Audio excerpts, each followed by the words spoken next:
হযরত ইবনে মাসউদ রাদিয়াল্লাহু বলেন, কবরে যখন মানুষের নিকট পায়ের দিক হইতে আযাব আসে, তখন তাহার পা বলে, আমার দিক হইতে আসার কোনো রাস্তা নাই, আমার দিক হইতে আসার কোনো রাস্তা নাই। কেননা এই ব্যক্তি সূরা মুলুক পাঠ করিত।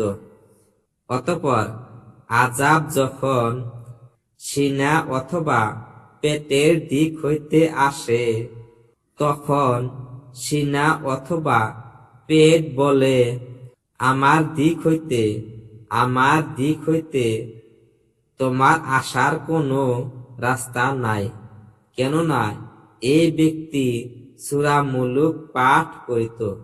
অতঃপর আযাব যখন মাথার দিক হইতে আসে, তখন মাথা বলে, তোমার জন্য আমার দিক হইতে কোনো রাস্তা নাই, কোনো রাস্তা নাই।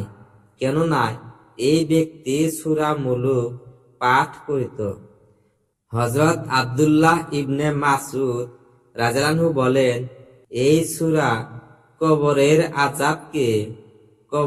আযাবকে বাধা প্রদানকারী।